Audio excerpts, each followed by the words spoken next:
Alright, good evening and welcome to another episode of the first and only call-in show dedicated to the simulation hypothesis. I am the one and only RAO and this is home of the Neon Alliance. Now, as it says in the description of this video, this is all speculation. This is just what I see and what I think. So, I'm not saying that this is the be-all and end-all. I'm not saying that I've got the golden proof. What I'm saying is that if I were sitting around with, like, I'm a speedrunner, and I play balls hard games. Ninja Gaiden, Contra 3, the Super Metroid speedrun has gotten ridiculous. Now, if I were sitting around with a dungeon master for like Dungeons and Dragons, or a game master for Rifts, or something along those lines, and a computer programmer, and maybe even a writer. The thing that I would be trying to do would be make a game that was as hard as possible for people like me who want to play games strictly for the difficulty and the challenge and overcoming something. And we're going to say that technology is 100 years beyond what it is today. Let's just go with that. We already have Neuralink. So getting VR through Neuralink in 100 years is not that difficult of a concept. So it doesn't take much assumption to say that we will have some kind of gaming system that is like Neuralink in 100 years if we have gaming and we have Neuralink now. So my first parameter would be that I couldn't know that I was in a game. For me to be absolutely sure that I was playing a game would destroy the immersion and the danger. So, what I would think is that it would have to be a game that started you off not knowing whether or not you were inside it or not. Maybe even giving you the idea that it was real. And yes, this does feed into a lot of delusion. And that's another reason that I like doing this, is so that people who have gone as far deep as to where they want to test the delusion, where they have a safe place to be, where other people can explain to them that yes, we've all felt like this before, but if it's all a game meant to be real, then we should at least act like it's real for the sake of, like, charisma points on how you treat the NPCs. Like, if nothing else. And I'm talking about the people that are the furthest off. And we're going to get deeper into that next week. Because, yeah, I've got a lot of questions, and I say there's a difference between PCs and NPCs simply because the evidence points me toward a Matrix style universe where there's both people interacting with the program and the program interacting with people as people. I think there's a combination of both simply because, well, the double slit experiment, and I've got an episode on that, so go ahead and check out that episode if you're not too familiar with the double slit experiment. But that shows that when conscious beings interact with the double slit, it changes atemporally, meaning it changes before the effect happened, before the cause did. That's summing it up as short as possible without you going back and like pausing this and checking it out and coming back here again. So that gives me the Matrix style universe.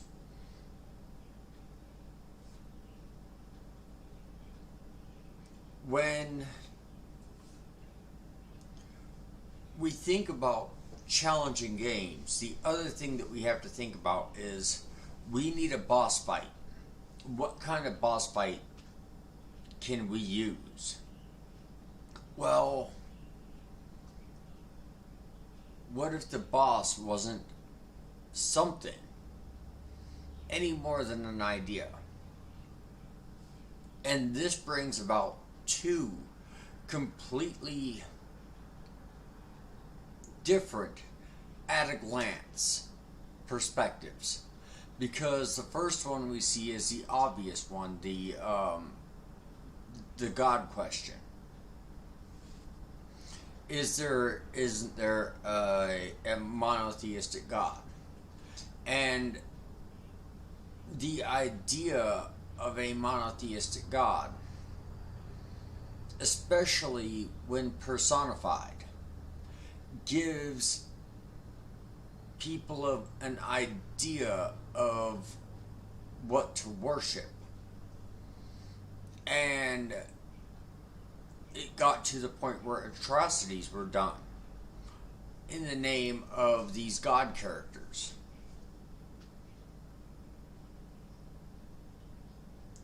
And just for the sake of argument, let's say that there is a God, and let's say that this is a simulation. We're going to use both of those this time. Now, if this God knows that everything that's happening to us isn't real, it's going to have some leniency. And I would actually, if I were in that scenario, I would test somebody by giving them a set of completely morally aberrant rules and finding out if the people would blindly follow the rules that were given to them for the reward of heaven, or if they would do the thing that was better for mankind with the threat of hell. And the people that chose to do good over what some fucking God being said is good, those people would have been the ones to have passed the test. Now that's all things I'm making up. Okay, I don't have any evidence. I'm just saying that this is a possibility of what could be happening. I'm not saying that's the way it is, but what I am saying is Another idea that we have is currency, money. And I consider God to exist in the same sense that money exists. It's an idea on paper that alters the way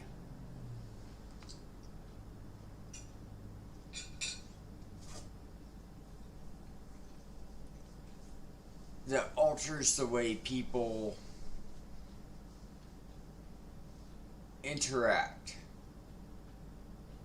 with each other, that it alters the way society works. Both money and gods do this. And quick love to chat. Thank you very much for being here. I'll be up for Q&A here in just a bit. I do a small bit of lecture before I actually get into the communication part of it, because I like to present my argument first. But thank you for being here, and much love. Now, currency is a dollar amount worth that we put on something. The product exists and the paper exists, but the value of the currency is completely an idea. The way that we treat women, the way that we treat people from other countries are just ideas. And those ideas definitely have repercussions on the rest of society. Now, if I were designing a game and I wanted to make that game as difficult as possible for people like me who speedrun the games that I do, I would want a game that I couldn't differentiate reality from fiction, and I would want a game where the boss that I was fighting was a corrupt idea that has infected everyone and everything. And for being, I don't even want to say that I'm in that caliber of gamers, because I'm not the best in anything. I'm second best in a couple of things, but I'm not the best at anything. So I'm not among the gold medal tier gamers. But just being in the speedrun community, I know that difficulty is something that people go for in gaming. And like I said, I'm going to give us 100 years of technology. All of that, while it's all just circumstantial evidence and speculation, it doesn't require very much assumption. Especially considering earlier episodes where I talk about the double slit experiment, where I talk about, I'm not sure if I had one on gravity or not. I think I did. I think I had an episode on gravity itself. But, I'm opening up the phone lines. We're about to see it down here. Give it one more minute. Give it one. Oh no, the title's showing up. So while the title's showing up, I'm going to go ahead and tell you a little bit about what's going on. First of all, we've got the Patreon account where you can get the Neon Alliance t-shirt. You can get the Neon... After 3 months, it costs like $30 total for the t-shirt. But other than that, you got the other deal where you subscribe for like a year, and after 3 months you get the sticker, 6 months the coffee cup, 9 months the t-shirt, and after a year you get the sweatshirt. And dude, that Neon Alliance sweatshirt, I'm gonna get one to show y'all. But nonetheless, Yeah, that number's right down there. If you want to call in and talk to me about whether you think that this is a simulation, whether you think it's not, whether you think like it's all a game or we're fighting ideas, or whether you think I'm out of my mind. But next week we're actually going to be looking at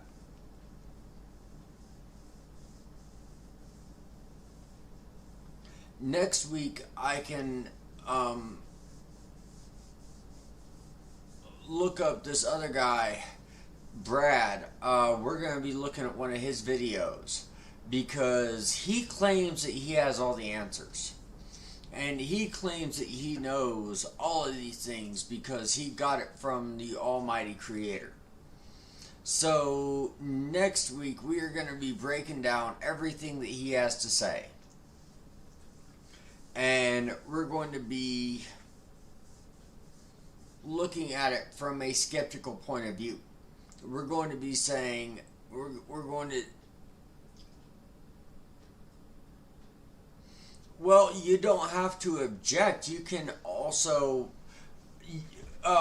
Sweet Venom says, I would call, but I don't have any objections to your points. You don't always have to be arguing with me. That's not all this is about. Sometimes you can call in to say, I thought about this and I think that this adds to your point. And I'm not necessarily saying that I'm going to agree with you, but I would dig you a little bit further down that rabbit hole and see if you're actually considering more points of view. Because I'm also not going to say that I have all the points of view. I'm saying you're Sweet Venom on here. I seen what you said that you's demonic. Fucking, I know you's demonic. This guy, we actually met on Twitch. You can catch me on Twitch. I think it's going to be right here. Yeah, it's right down here. We timed it perfectly. The one and only RAO on Twitch. And this dude, he brought me back into first-person shooters. And he's amazing. But, yeah, I knew it was you. But if you have something to add to it, it's not all about just arguing with me. Like, that's not all I want to hear. I want to hear people who want to build on the idea. I want to hear people who are familiar with the idea and want to learn more about something that I didn't specifically talk about, because having studied this for, well, studying parts of it for 5 years and studying other parts of it for 11 years, 12 years, there's going to be parts of it that I missed that I don't explain enough. Because while I understand it, I'm going to miss spots because I understand it. Whereas someone who is just walking into it will be like, hold on, back up, back up, back up, back up. Are you going to tell me about that shit that you just said? And, oh, yeah, I can tell you about that. Yeah, I can go into better detail about that. Because some of this is going to be like bullet points. Simply because of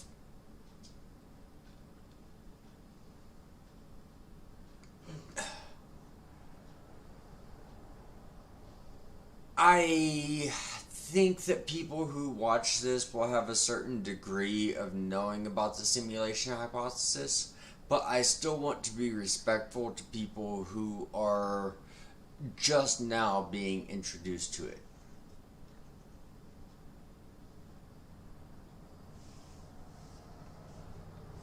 Oh yeah, and I try to do weekly shows. I haven't been able to do weekly shows as often now, but I think that Tuesday night at 6 Mountain Time is going to be the time for the live shows.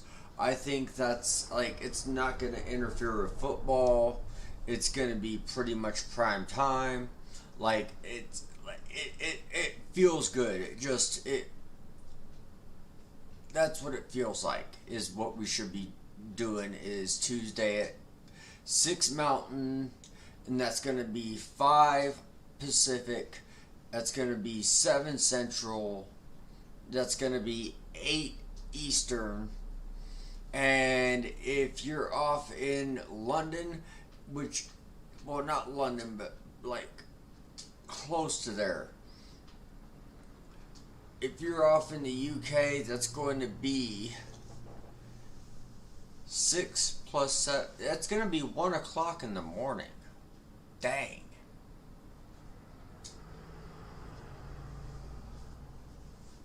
One o'clock in the morning. If you're overseas that way.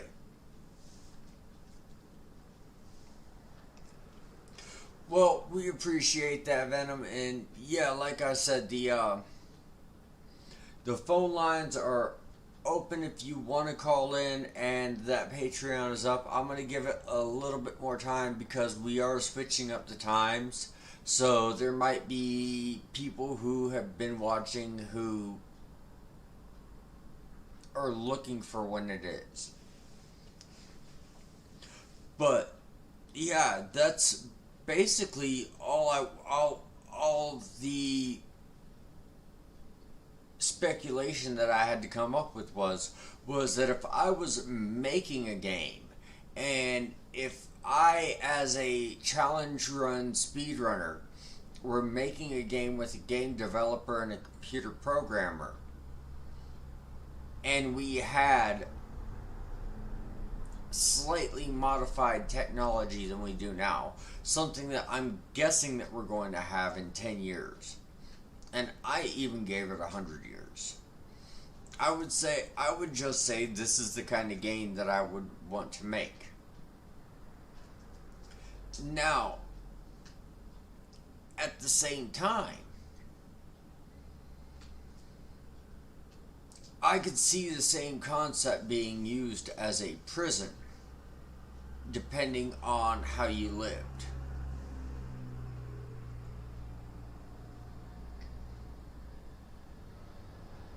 Like, if you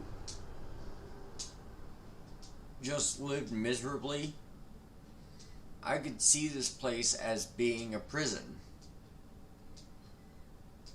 But at the same time, I've seen people, I've done it myself, make jail a fun place to be. So there's people that will screw up a circus, and there's people that will add morale to a prison. We can't say one way or the other based on how people act, because people act both ways in both situations. So, while I can't assert that it's not a prison,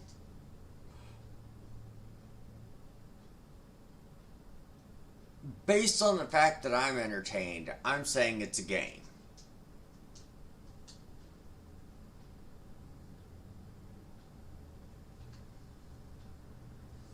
Alright, that looks like our time for today.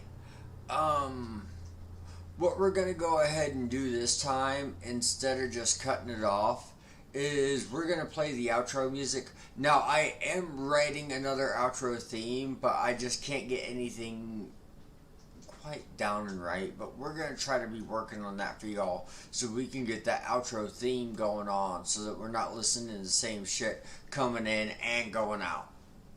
But until next time, much love.